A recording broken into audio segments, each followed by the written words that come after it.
guys, I want to give you a quick overview of WebEx inside of Blackboard, but before we can get to that, I want to make sure that you know how to check to see if you even have a GNTC provided WebEx account.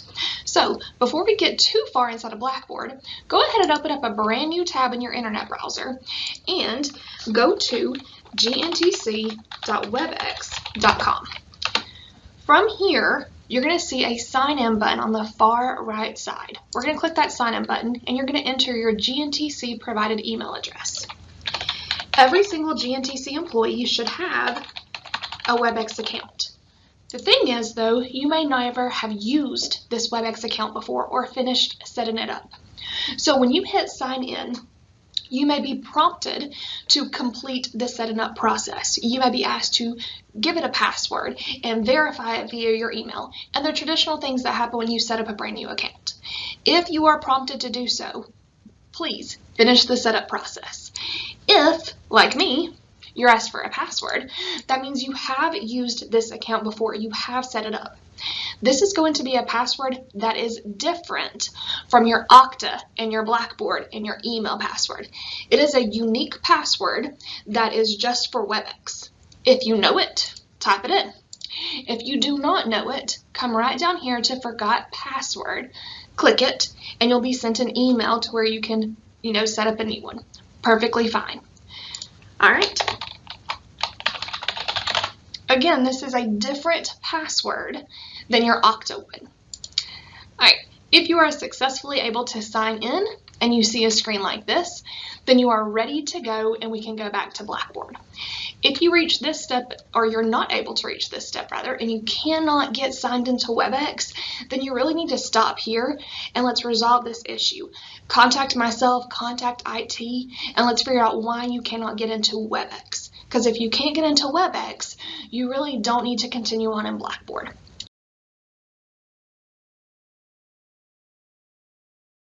So now that we've been successful in getting in WebEx, we're going to come back to Blackboard and we're going to add WebEx to Blackboard. You don't have to keep the other tab open. That's not going to be important for this next process. Okay? The first thing is we're going to add a WebEx link here to our table of contents menu. We do it just like any other tool. We come to the plus sign, add tool link. And under the type, WebEx is already here for us.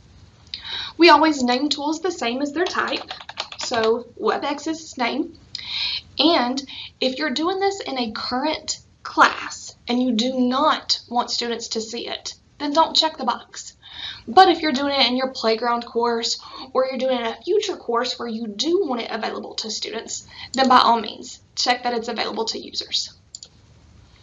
All right, we're ready to begin. We're going to click WebEx. It has launched, it is synced, it is connected to our Blackboard, but as you can tell, it's opened in its own window. I still have Blackboard in its own tab, but in a separate tab, my WebEx account has opened. The very first time that you use this, it will likely display to the setup screen and ask you to choose what features you want. You have the options to use classroom collaboration, virtual meeting, and office hours. Personal recommendation is that you do not use classroom collaboration. This requires that your students have WebEx accounts. They can create WebEx accounts for free, but they will need WebEx accounts to utilize this component. Virtual meetings and office hours work for all students, no accounts necessary. So these I highly recommend you leave checked, and you click apply. All right, everything else, the default is good. But you can play with them and see how they work. The reminder bot is going to be an email that you receive, as well as a prompt that's sent inside of that class chat. That's part of the classroom collaboration. All right. So virtual meetings and office hours are the two that I recommend you have. Virtual meetings is very much like our traditional collaboration that we used to use inside of Blackboard. You can create new meetings. They'll appear here for students as well as you. And then after the meetings have occurred and you recorded them, the recordings will be here for students and you to come back and view later. As the instructor, you're going to be able to view and download and share these recordings. Students will only have the option to view them and download them. They will not be able to share or edit them.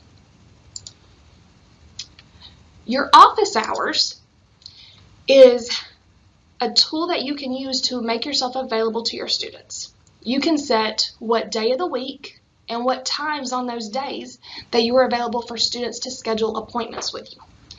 This does not mean that these open virtual meetings are always available. This is when students can log in and request a meeting. It's saying that you have actual office hours on Monday from 9 to 1. On Wednesday, let's change that, from 9 a.m. to 11 a.m. So this is when students could come in and they could book times with you. When they book a time, an email will be sent to yourself as well as the student saying that you need to join a WebEx together. So you don't have to be sitting in your Blackboard or sitting in a WebEx waiting for this entire window of time. Students will schedule it, and then you'll both receive an email letting you know that you need to be there. It's a great tool for advisement. It's a great tool to meet with your students who need additional help for class. All right. So please go ahead, start playing around, seeing how this works, seeing what you can do with your students in here, and just get comfortable creating these meetings just like you would in Collaborate, and then actually join in meetings when you're ready to. Now, if you run into any problems where it will not let you create a meeting, you may see an error pop up. Nope. What that error means is that you were not signed in. Up here in the top right corner, it's kind of a little hard to see, but there's a log out. Don't be afraid to log out and then sign back in. What that's going to do is it's going to reconnect WebEx and Blackboard together. And then, without any issues, you'll be able to create a meeting. All right, guys, reach out if you have questions. I know this was very short and sweet, but hopefully it's enough to let you start playing with WebEx and Blackboard together. All right, good luck.